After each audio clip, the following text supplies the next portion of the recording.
What's up, Mets fans? Welcome back to another Mets Hot Stove right here on the channel and on X.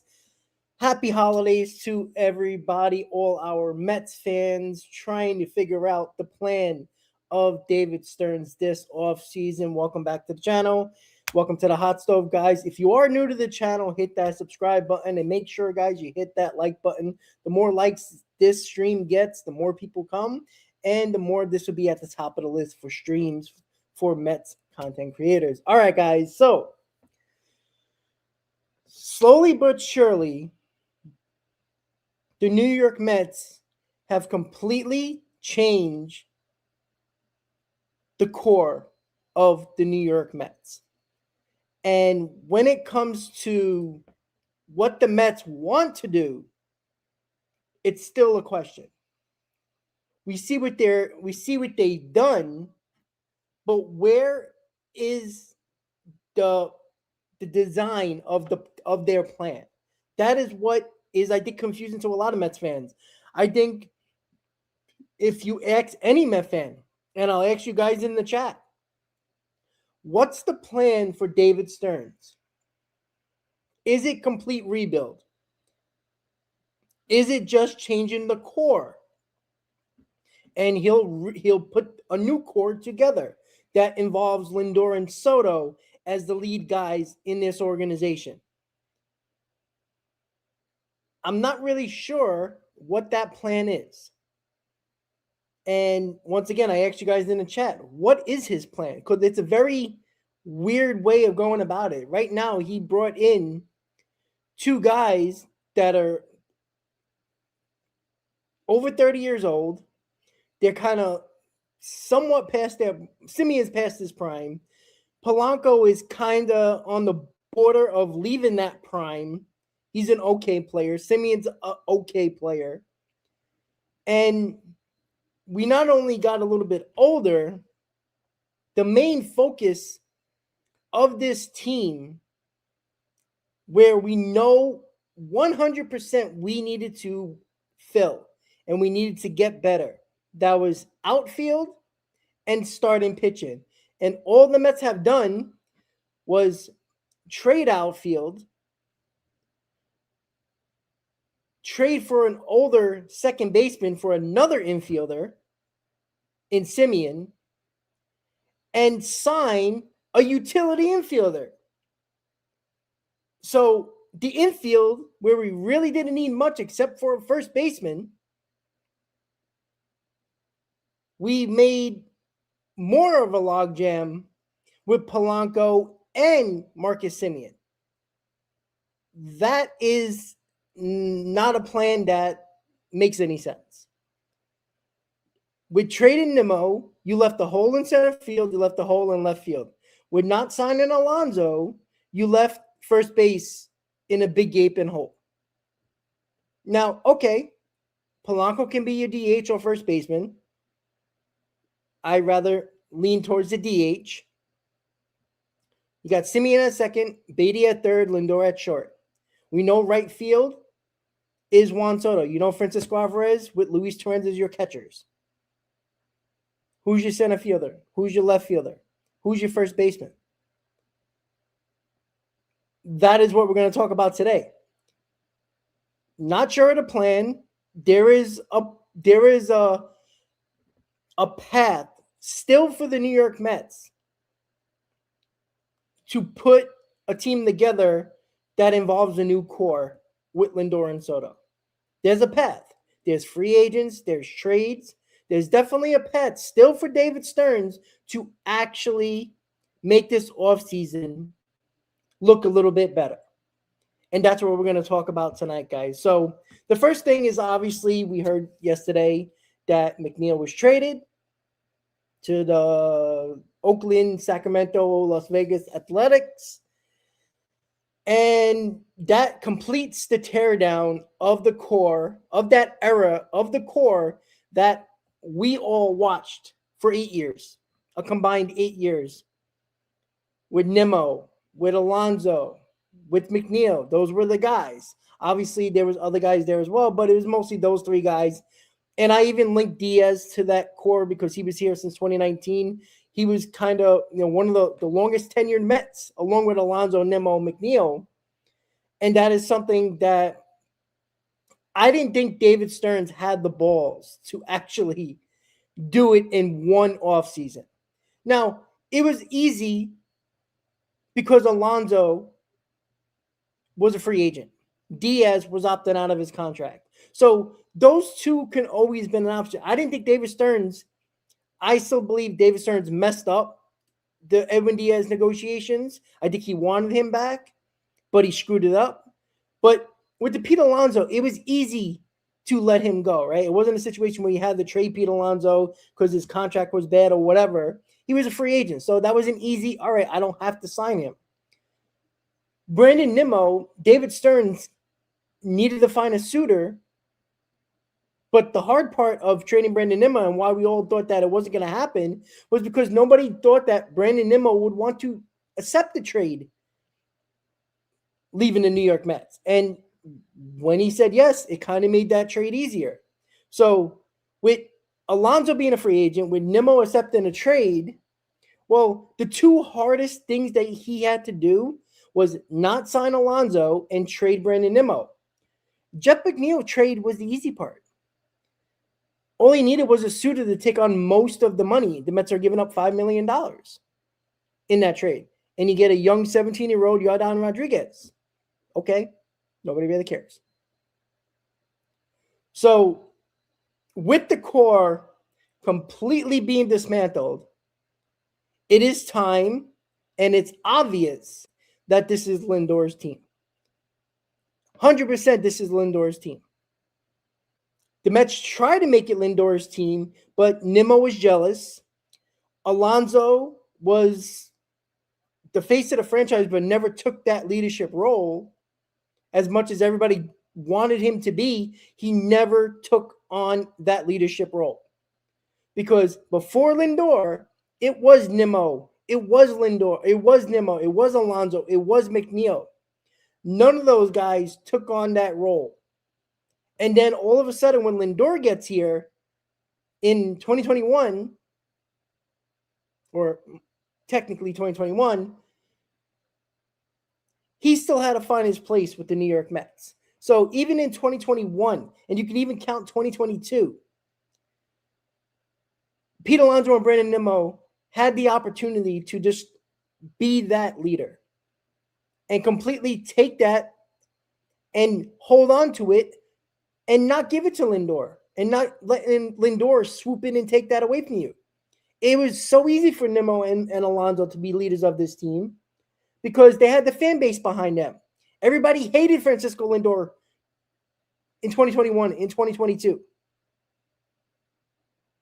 They couldn't stand him. So it was easy.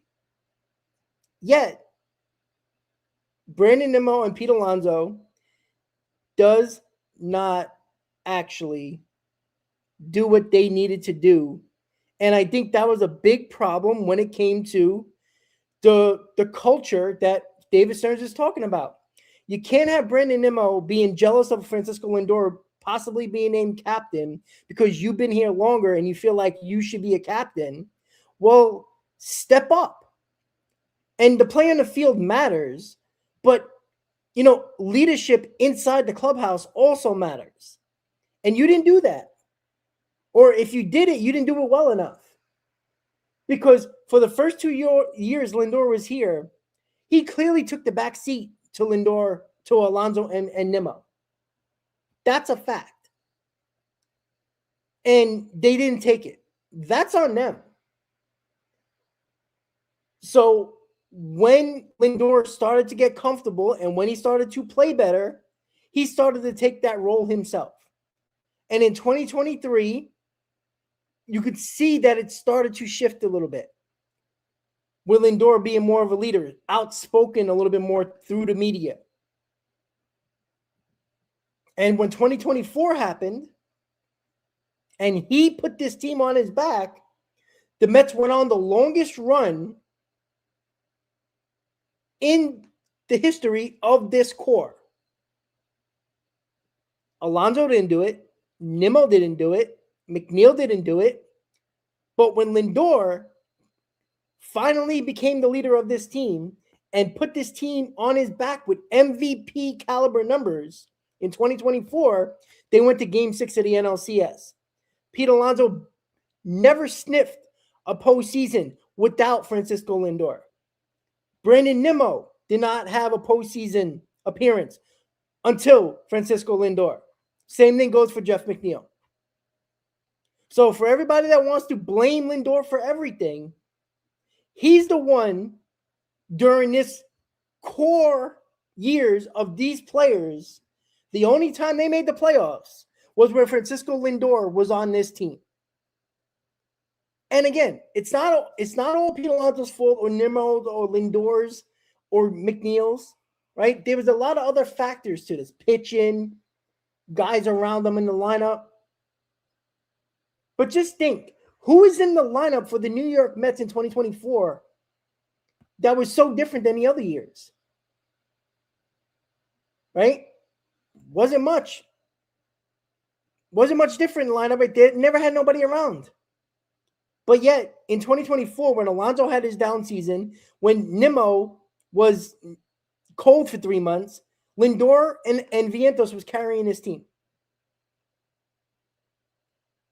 So remember when people bitch and moan about Francisco Lindor, when this team never made the playoffs with Nimmo and Alonso, the pillars and the main guys on this team. And oh, by the way, that was with Jacob deGrom for those years. And they never did nothing. They never put this team on their back. And when they needed them the most and step up and be the big guy, you've had a ton of losing seasons without Francisco Lindor. Truman, I agree. Pete carried the team in 2025, right? I always gave Pete Alonso credit for 2025. You heard me say it throughout the season. But even his best in carrying the team ultimately got him 83 wins. All right. Obviously, there's a lot of factors to that, to the team. And we all know it was a lot to pitching.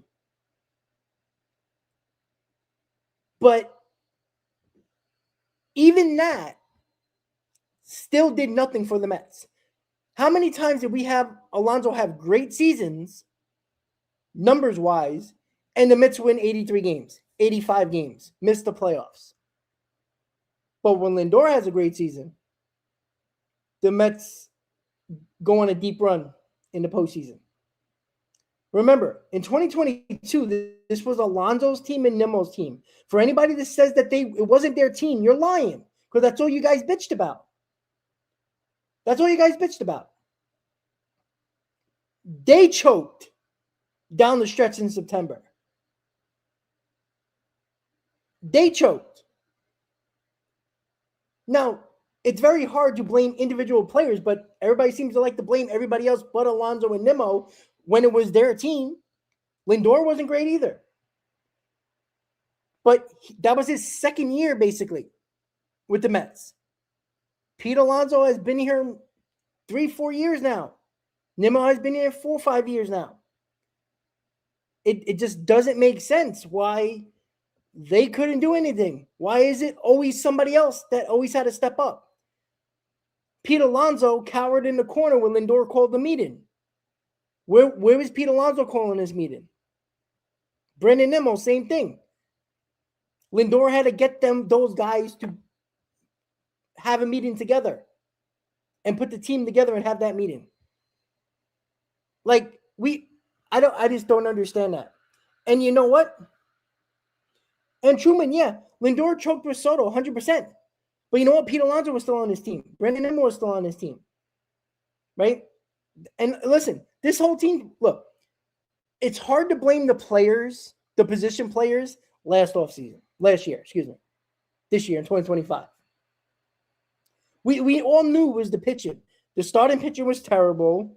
It led to the bullpen being terrible in the first half and the second half. It wasn't much the lineup could do.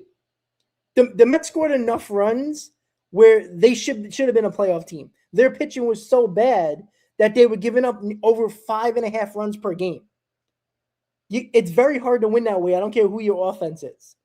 So I don't blame the lineup for 2025. I just don't. They scored enough runs to make the playoffs. The pitching was absolutely terrible. And Sal, I agree with your comment.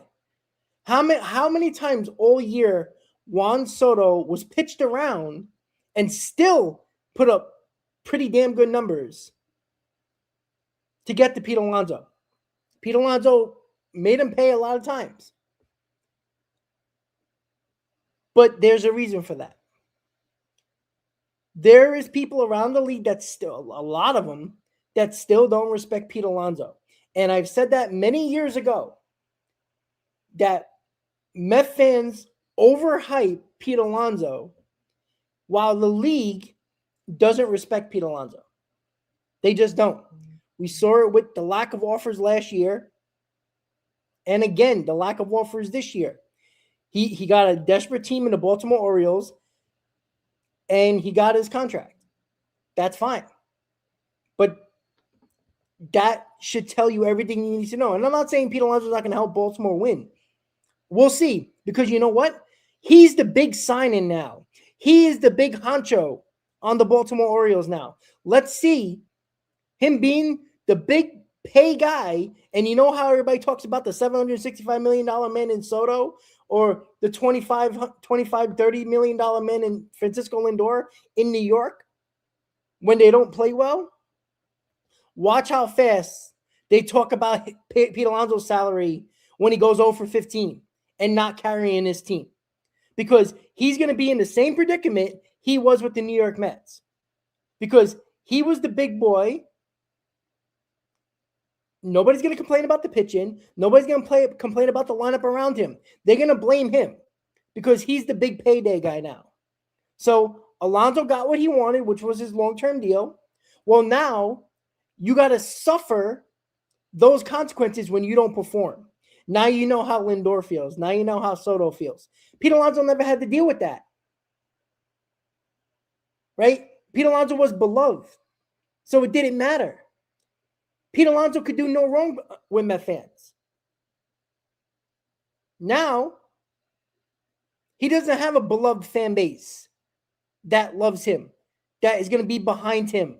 Now, early on, of course, he's the shiny new toy that the Orioles brought in. But go 0 for 15 in the first weeks of the season. Watch how fast they turn on you. So he's in that area now where now your salary matters to people.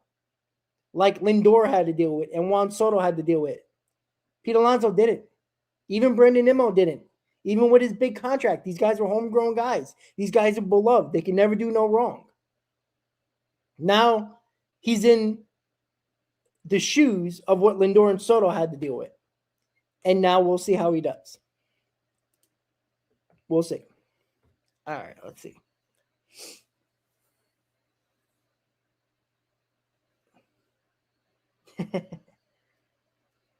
Let's see. Rob trying to convince us that we don't need Pete. No, Kev, it's not about not needing Pete. It's just that Met fans think that because Pete Alonso's gone, the Mets can't win. And that's stupid. The Mets have done more losing with Pete Alonso than winning.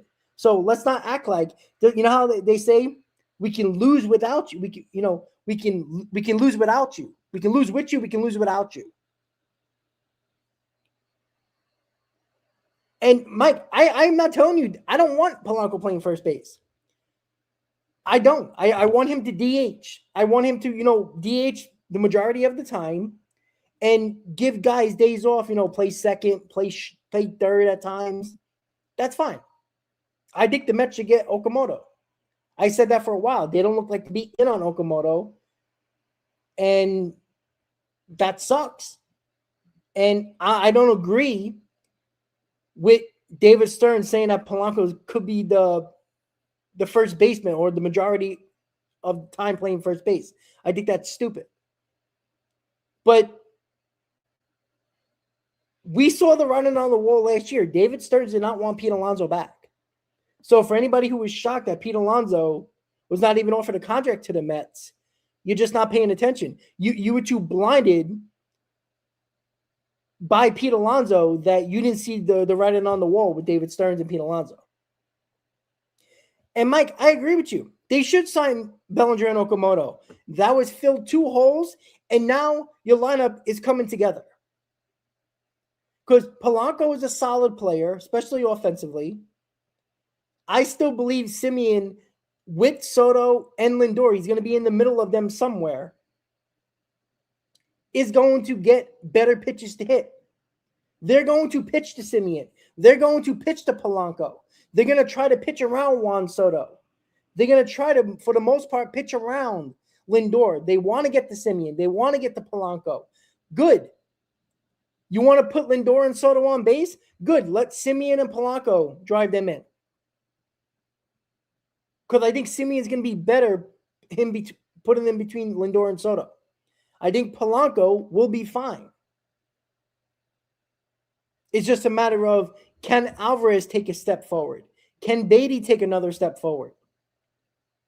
That's going to be the big take. Because if those guys, if Beatty performs like he did last year, especially when he took the job over at third base, he's a 20 home run guy. You would say 20 home runs, 75 RBIs? That's solid. If Alvarez can give you 20 home runs, he should easily hit 20 home runs and stay healthy. That is a whole new dynamic to the lineup that the Mets have not had. And for anybody who says, "Oh, how you gonna bring that Pete Alonso production when you got Polanco, when you got Semien, guys that can hit 20 home runs each, when you have Beatty and Alvarez hit 20 home runs each, that is 80 home runs between 4 guys, not including Soto, not including Lindor. Let's say 35 for Soto, 30 for Lindor. That's well over 100 home runs in the top 6 of your lineup. And that's without getting Bellinger or Okamoto or somebody else or Kyle Tucker. But Mothman, how many times has Pete hit 45 home runs and it didn't matter? How many losing seasons do we have to deal with when Pete Alonso had great seasons, right? Pete Alonso was Alex Rodriguez on the Texas Rangers. And I'm not blaming Pete Alonso for everything, but nobody blames Pete Alonso for the bad seasons. Kev, power is fine. Do you know how many home runs the Mets hit last year? We had 30 home runs from Lindor, 41 from Soto, 38 for Pete Alonso, 25 from Brandon Nimmo. That got us 83 wins. And yes, the pitching had a lot to do with it. But we forget that from 5 through 9, it was an absolute disaster because there was nobody capable of doing anything.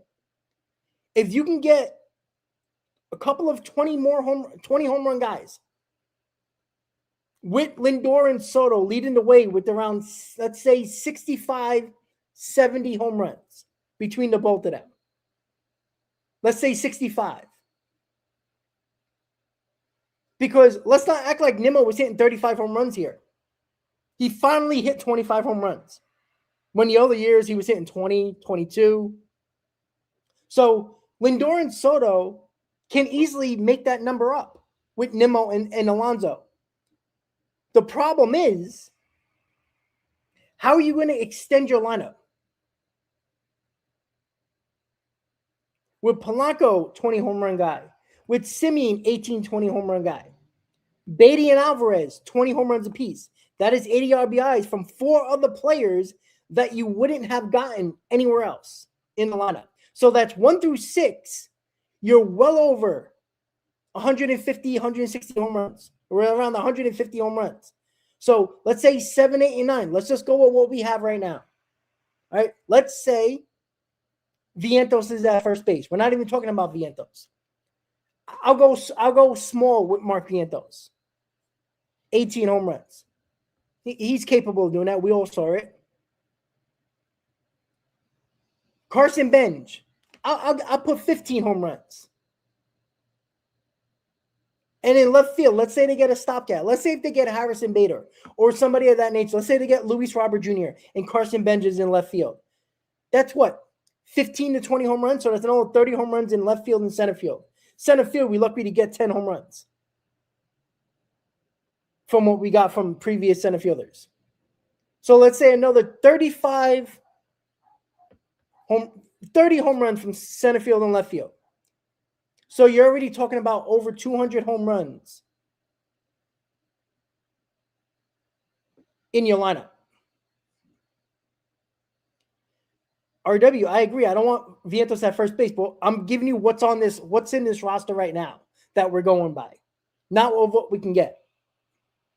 It's what we have right now. If there's more added, we'll have a conversation about that. But right now, it's what we have. But this is just what we have. But what is 200 plus home runs, which the Mets had no problem doing last year without any pitching? That is why I get annoyed. But with the McNeil trade, the core has been completely dismantled. And that is where we are on December 23rd, a few days before Christmas. Okay. It is what it is. So with this McNeil trade, not too long after the McNeil trade, there was reports coming out that the Mets are exploring a trade for Ketel Marte. Okay. Now, I'm the only one that said this, and people were just all day yesterday. I did the video about Ketel Marte, to report about that. If you haven't checked it out, check it out. I didn't really give a trade proposal, but you can understand what will probably have to go back to the Diamondbacks, considering what the Mets' problem is right now, and that is to have 25 infielders. So I said to people, if you want Ketel Marte, he's basically a middle infielder. Everybody's like, oh, he played the outfield. He has not played the outfield since 2021. The Diamondbacks took him out of the outfield because he consistently got hurt. So anybody who says, oh, he can play the outfield, he has not played it in 4 years. And the reason why the Diamondbacks took him away from the outfield was because he constantly got injured in the outfield. He was constantly injured. That's why they moved him to a middle infield position. So maybe he can play the outfield, and you would think he is 32 years old. Everybody thinks he's like 26. He's 32. And he's under contract for, a decent amount. He'll make like 16, and then it gradually gets more, up to $20 million each of his later years. So you're going to have him until he's 37. So do you want a 32-year-old who was moved from the team that paid him, moved him out of the outfield because he constantly got hurt, and put him in the middle infield? And now he's 32 years old. He's a really good player. I'm not saying I don't want him. But you add another infielder to the logjam that this team has. Remember last year I always talked about roster construction and how bad the roster was constructed? That's compounding the problem. Simeon's your second baseman. Let's just say crazy. Let's go crazy here, because every Mets fan loves to just put anybody in any position and think they can play it, right? Like we didn't see Lucas Duda in left field. Like we didn't see guys out of positions time after time after time. It just doesn't work. Just because you plug and play doesn't mean that they're going to play and they're going to do well. We saw Daniel Murphy in the outfield. Didn't work. And if you're trading for Ketel Marte, you probably want him healthy, don't you think? So why would you put him in the outfield? And, I wouldn't put this past David Stearns, because David Stearns, thinks everybody is analytically driven. And just because the analytics says he can play outfield, he hasn't played it in 4 years, he'll be able to play it, right? That experiment with Mauricio playing the outfield? Yeah, that's out the window. Acuna played center field because the Mets had no outfield with all the injuries, and Acuna plays center field. That doesn't mean he's going to be a good center fielder. Jet Williams, they transitioned to a center fielder, but he played infield as well. Doesn't mean they're going to be good. It's the dumbest thing. You get Ketel Marte. Guess who needs to be in that deal? It's got to be a combination of Vientos or Acuna or Mauricio. It has to be. You can't get Ketel Marte and keep these guys here. You got to get rid of some of them. And if that's for assets coming back this way, I'm okay with it. If you bring in Ketel Marte, you got to trade some of these guys. It makes no sense. It makes no sense to bring in Ketel Marte and have all these guys here. Because let's just say the Mets don't trade Vientos or Mauricio or Acuna or Beatty, and they find a way to get Ketel Marte some other way with other players. Okay. Let's say they think Simeon can play third base. I mean, he kind of, shortstop, third base. Let's say you put him at third base. I don't think they put him at third base, but let's say, hey, Ketel Marte, play third base. Great. So that means with Polanco, let's say Polanco plays first. Let's just say that. Vientos DHs. So now you have Beatty, Mauricio, and Acuna all on the bench. Now everybody's going to be like, wow, that's a good bench. Okay. Acuna was a top prospect. Mauricio was a top prospect. Beatty was a dwindling prospect, but he was one of your top prospects. So all three of these guys will be sitting on the bench and get sporadic playing time. Didn't we watch last year them sporadically playing and platooning each other? Platooning at different positions constantly? And how did that work out? Yeah, it didn't work. So that's the problem.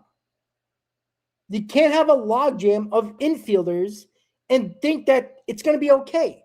You have some former top prospects, but top prospects on the bench where they're not getting at bats, so that means they're not developing. Yeah, they might pinch run. They might come in for defensive replacement. We already know they have good gloves, or at least Mauricio and Acuna. So Vientos, who kind of drives on playing a lot, you would probably have to DH him a lot, right? Okay, I'm okay with that. I can see you trying that. So Brett Beatty, once again, gets screwed by having a good second half, taking the job away from Vientos, and now you sit him on the bench. This is why it doesn't make sense. It's not about the player Marte. Obviously, you would want him on your team. But all you're doing is creating a logjam once again and a terrible roster construction that was the problem last year. Because we hit well over 200 home runs, especially we hit 120 home runs between our four top guys. It means nothing if your roster is not constructed in the proper way. They're not going to DH Marte. They could. If they do that, sure, it makes sense. But so that means you're going to put Polanco at first base. I still don't believe they're going to put Vientos at first base. So, but again, here's your other problem. You still got Vientos. You still got Beatty. You still got Acuna. You still got Mauricio.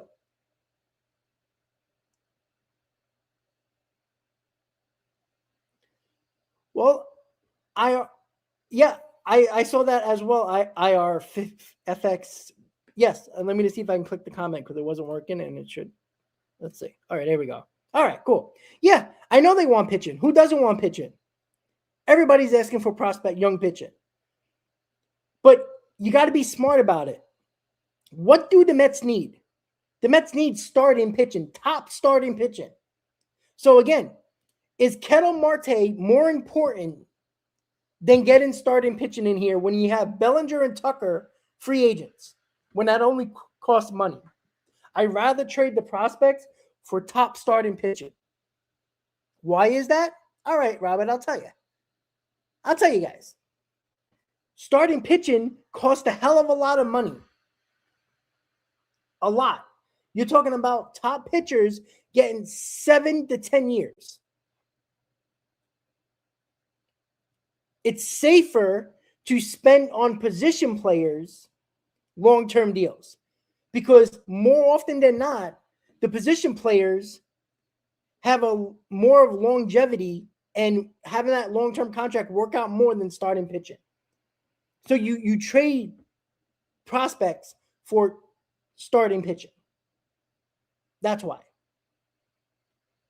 That's why the Mets haven't signed Valdez or Suarez, because they're probably asking for too much, and the Mets aren't doing that. The Mets don't pay for pitching. I'd rather them pay for position players. The longevity of position players is a better way to spend your money on a contract. So, getting Ketel Marte isn't a problem per se, just the player itself. But we watched last year when we had players fill positions and others sat on the bench. And everybody can say, well, I don't care if Mauricio's on the bench or Acuna's on the bench or Vientos or Beatty's on the bench. You will when they have to come up in the 8th inning and pinch hit for somebody ice cold that they were so many times. And then when they strike out on 3 pitches, you bitch and moan, yet all they've done their entire career, minor league career, was play every day. And now you're telling them to play a role that they never did and expect them to come through every time. It just doesn't make sense. It does not make sense. I'm not saying that keep one of them on the bench. I think a guy like Acuna could be helpful on the bench. But you're not really helping his development because the guy can't hit. And don't tell me about winter ball, please. The guy can't hit. The guy has tremendous amount of speed, but can't put the bat on the ball. The guy needs to be a high average, high on-base guy. What he is a low average, high strikeout guy who can't utilize his speed unless he comes in as a pinch runner. And if you want to see him as that, then fine. That's what he is. He is a pinch runner and defensive replacement. If you want that to be the case, great. That's a good addition to the bench. But I don't want to hear in May that he should be starting, because that's the conversation every single time. It just does not make sense. A lot of it doesn't make sense. There is too many problems in his infield already. Why add to another? And yeah, getting Ketel Marte, you can always figure it out for sure. You probably can, but some of those infielders that we just talked about need to be moved. You can't have them all on this team. The same way at the deadline, I said you can't have all these guys on the team after the trade deadline. You needed to trade 1 or 2 of them to offset the logjam, play who you believe should be playing, and trade the others to get better. Luis Robert Jr. should have been a Met at the trade deadline. I think he would have played a little bit better than Cedric Mullins at the very least. Not saying that would have been the end-all be-all, but how many times did Cedric Mullins come up with guys on base in big spots and never came through? Not saying Luis Robert would have, but Luis Robert had a really good second half compared to Cedric Mullins, and he's a better defender as well. So this is where the New York Mets, you want to be creative? Be creative. Being creative is getting Ketel Marte, but trading some of that infield depth that you have, because you can use those assets to help your team even more in other positions, starting pitching, maybe another outfielder, right? You bring in Ketel Marte, your prospect infielders, some of them become expendable. Now you can go out and get Luis Robert Jr. Now you kind of solidify a lot of your lineup now. Now Carson Bench can be your left fielder with Luis Robert Jr. being in center field.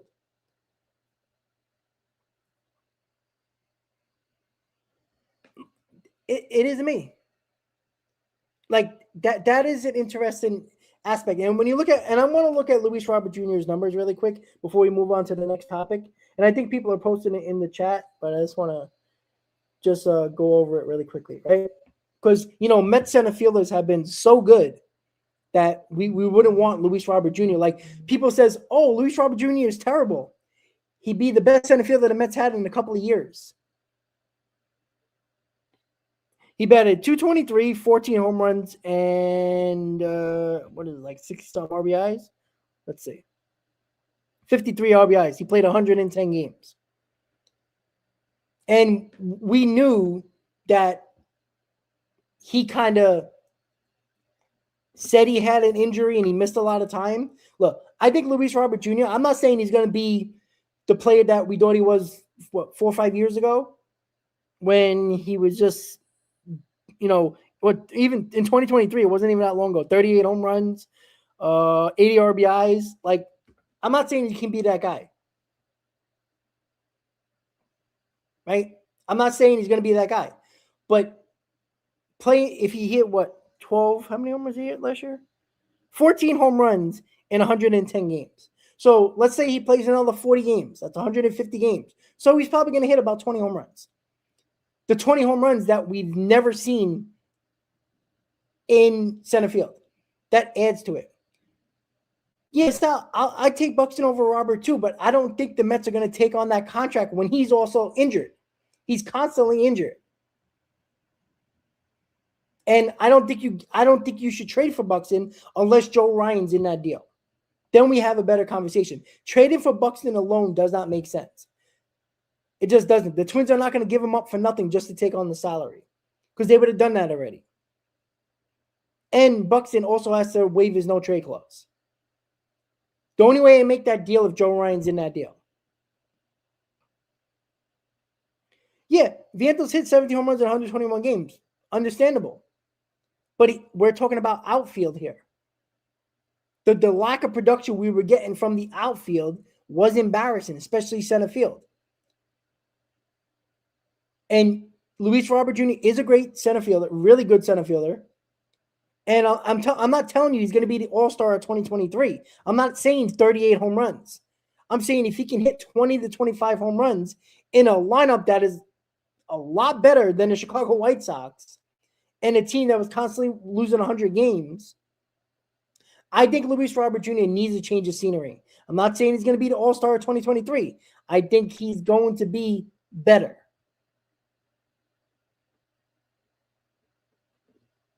That's what I think. All right. Joe Ryan, Pablo Lopez. I don't think the Twins are trading them right now, unfortunately.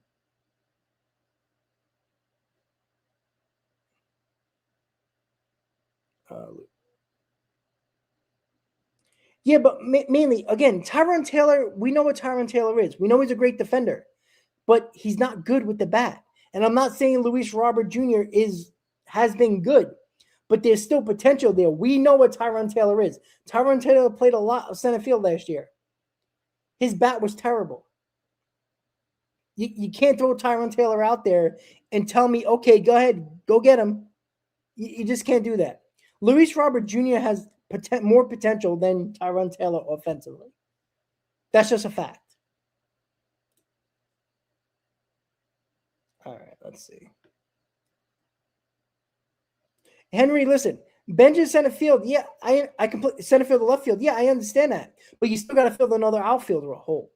And I think Benj is going to get the opportunity to win one of those outfield jobs. But there's still a hole. That's why Bellinger makes sense, or Luis Robert Jr. makes sense, or Kyle Tucker makes sense.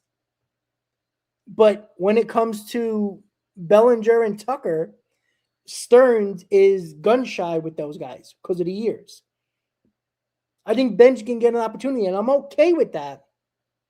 But you also got to fill the other holes, left field or one of the outfield positions and first base with proven talent. You can't have has-beens or older players in those positions and play Carson Bench unless David Stearns comes out tomorrow and says, hey, we thought about this. It wasn't an easy decision, but we're going to rebuild.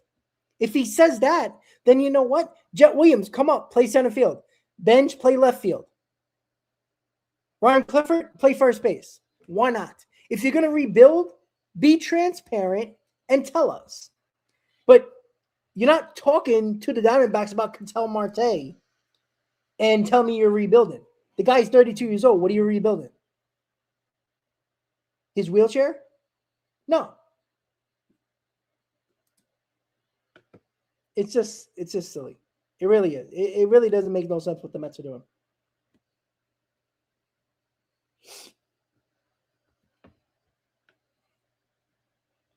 Let's see. Joe, I agree with you. Robert Jr. did get hot during the deadline. And I think he started to play better to entice a team to trade for him. I think he is just mad and depressed in Chicago, in the South Side of Chicago. I really think that being on that team is hurting his productivity. Because why in 2023 he was an all-star when the White Sox were kind of contenders, but the last two seasons they were one of the worst teams in baseball, and he had terrible seasons. So you got to look at that as well. Well, Joe, signing Polanco for 2 years, you could talk about rebuilding with that because Simeon has 3 years. I think he'll be here 2 years, and the Mets will just buy him out the last year. So if you're rebuilding, you're not rebuilding within 1 year. You're probably going to have a year to transition, and then year 2 in their contract years, in their final season or contract year of their contracts, that's when you start to see the process of the rebuild. So, but again, this is why I talk about the plan does not make sense for the New York Mets and what David Stearns is trying to do. Don't tell me you're going to be in the big outfield market and the big pitching market in the beginning of the offseason, and then when Diaz signs elsewhere, Nimmo gets traded, and Pete Alonso goes to the Orioles, and then you go on the Mets hot stove and talk about the prospects being able to possibly fill the holes that the Mets have. That was 2 different conversations you had within a month and a half. So I don't think David Stearns knows what he's doing, plan-wise. That's a problem. And then you trade Jeff McNeil, okay. And then not even an hour after that, we hear the Mets are exploring a trade for Ketel Marte. So what is it? Are you rebuilding or are you getting better? Because it's very hard to do both, almost impossible. So I just don't understand it at all. I really don't. It makes no sense to me. And, going back to first base, as we're going to move on here, the Mets' first base options are dwindling. They are. Like, Bellinger's still out there. Okamoto's still out there. But that's basically it. There might be, a stopgap like Paul Goldschmidt. I don't think anybody wants to see him at first base. So there's 2 options. Okamoto, which the Mets have not been reported in on, which makes no sense. The latest reports, I think Jeff Passan put out the teams, or Will Salmon, that it was like 6 teams, and the Mets weren't one of them. Of course not. And Bellinger, we know the Mets have been linked to, but we've heard another report that Boris is looking for like a tremendous amount of years, 7, 8 years? Mets ain't doing that.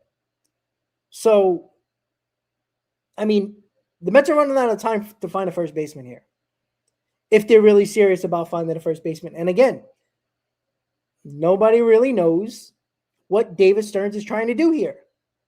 Like, if you're trying to find a first baseman, don't tell me Jorge Polanco, who's played 1 inning at first base his entire career, and tell me he's the first baseman.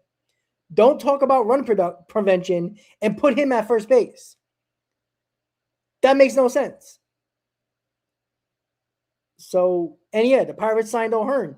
That was a deal. I know a couple of fans were talking about O'Hearn to the possibly being to the Mets. That's not a bad deal. What, $12.5 million a year? It's pretty good. The Pirates got him. The Pirates also signed Murakami. So, yeah, I just don't know. None of it makes sense. There's 2 first basemen out there that the Mets can get.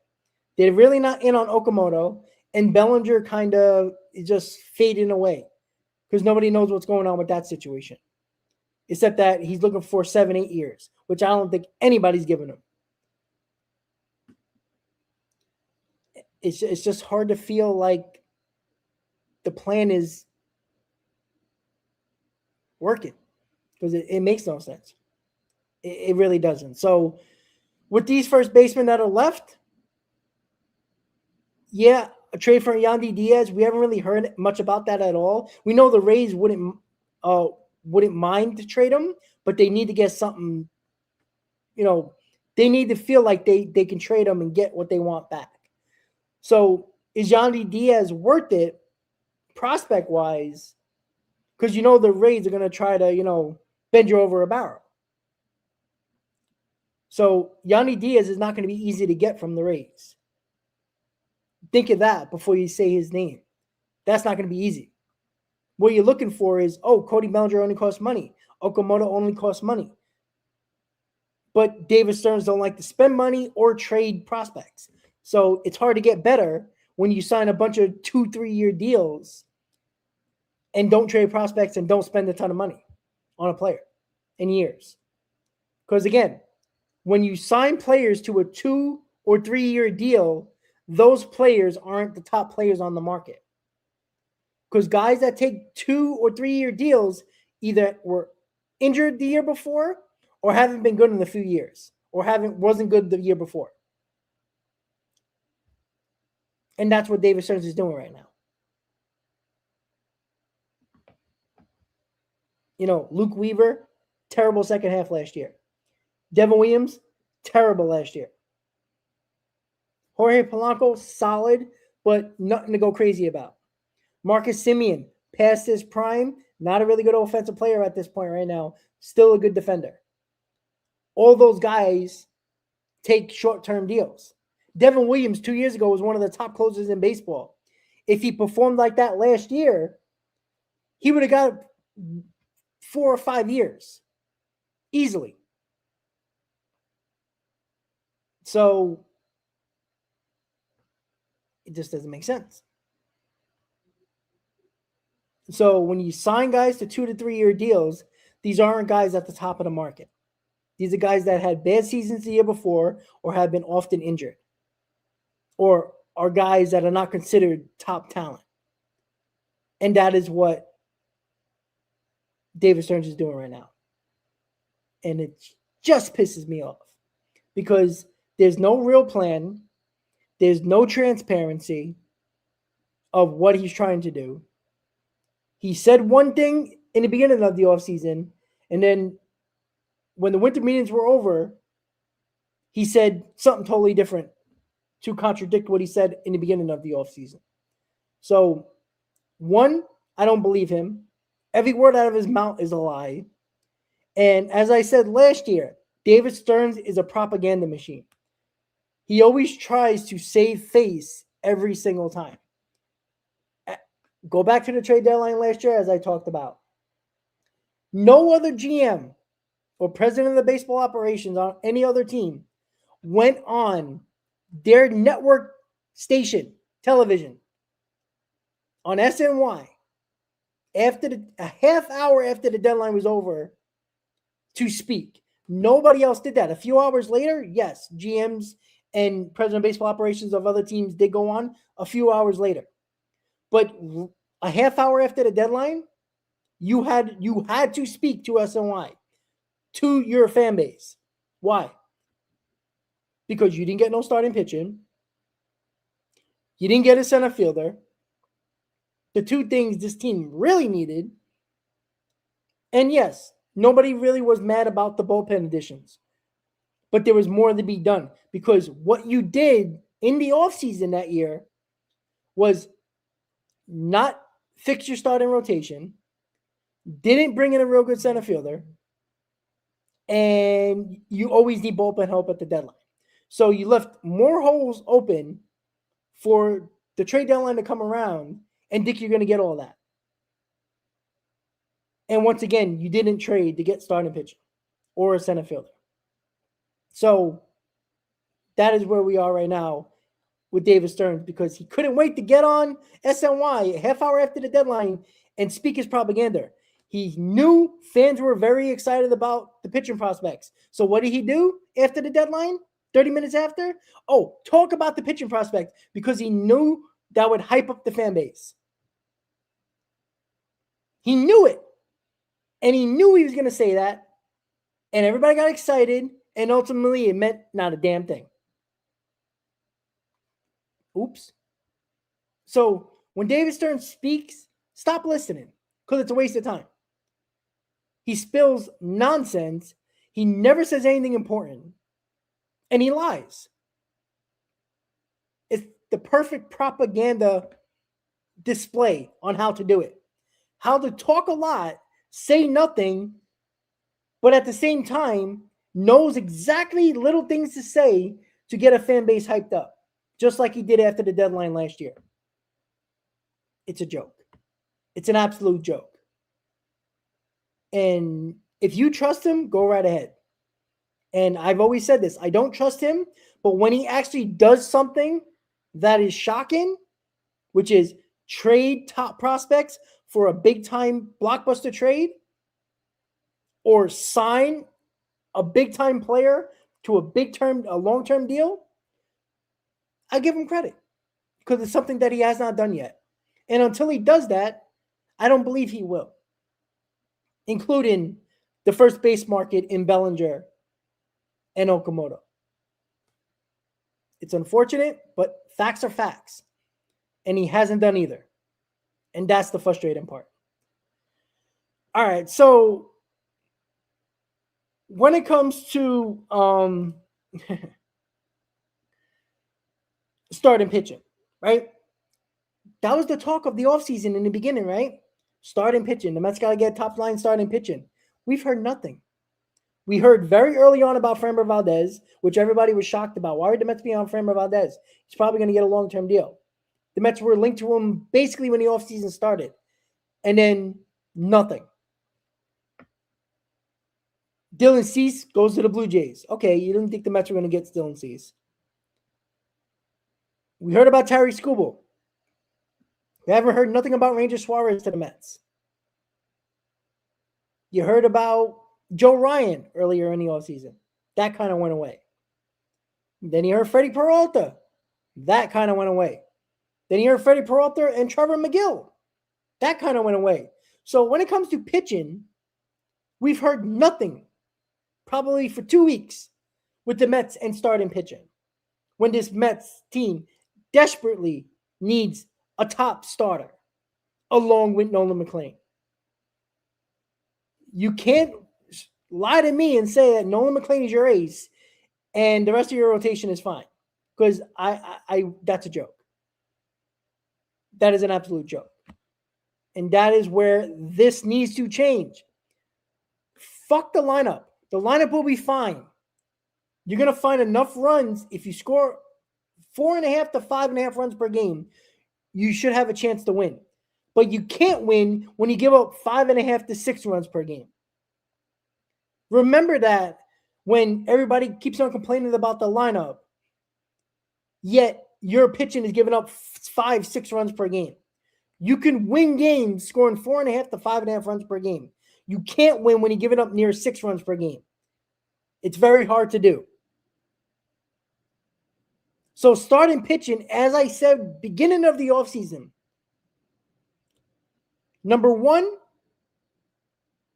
priority number one for the New York Mets was to re-sign Edwin Diaz. Obviously, that blew up in the Mets' face.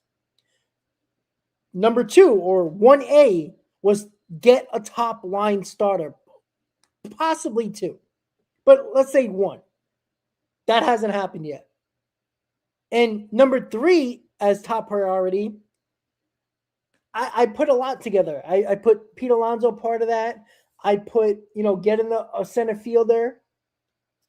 It was either one of those. Obviously, Alonso went to the Orioles, and the Mets still don't have outfield help. So all those top priorities, 2 of those are gone. And the Mets could replace them, sure. And the starting pitching is still out there that the Mets should just get, but they still are not.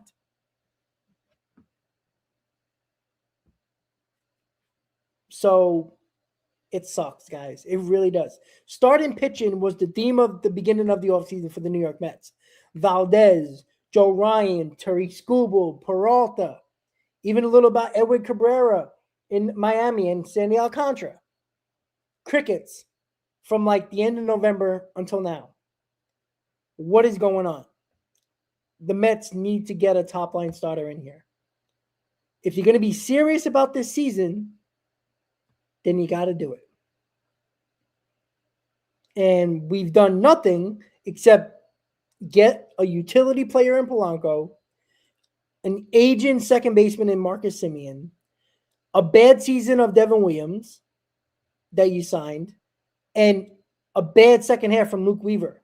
Not saying that Luke Weaver and Devin Williams can be good. You see how good they could be. Both were closers of the Yankees. Luke Weaver was actually really good at times.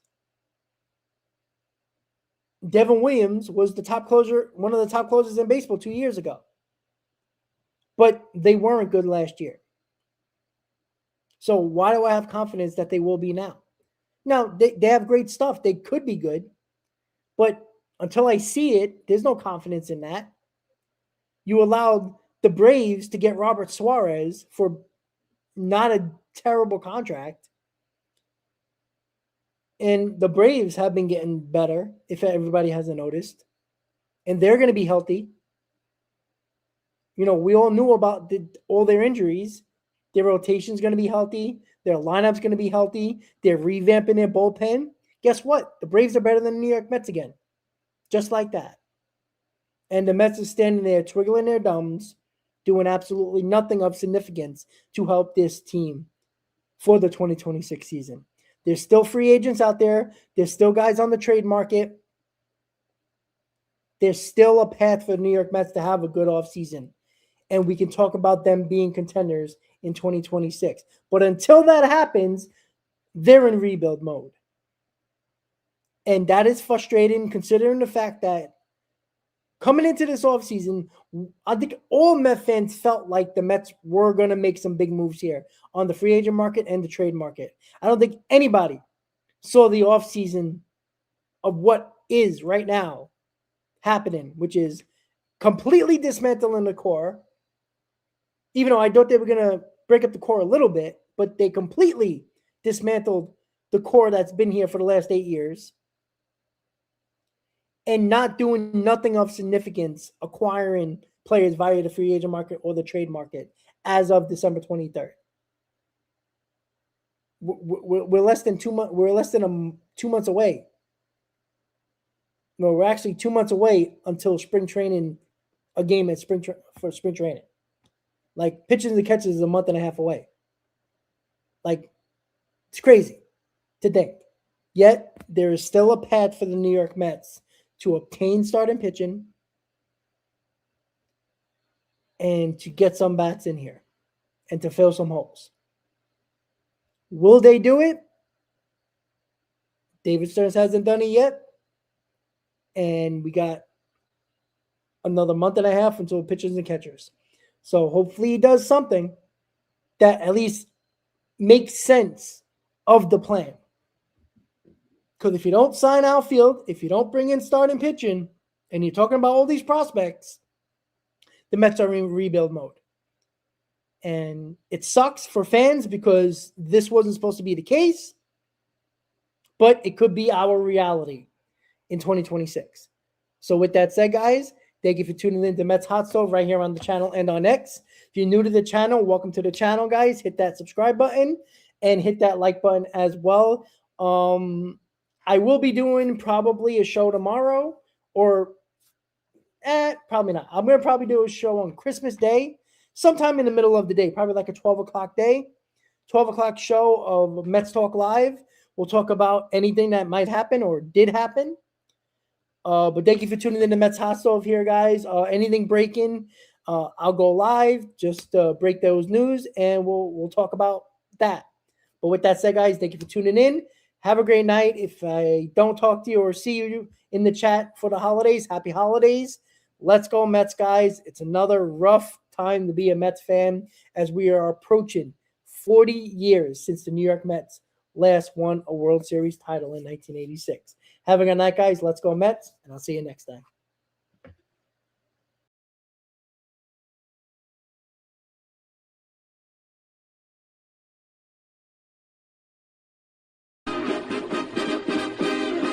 Meet the Mets, meet the Mets. Step right up and greet the Mets. Bring your kiddies, bring your wife. Guaranteed to have the time of your life because the Mets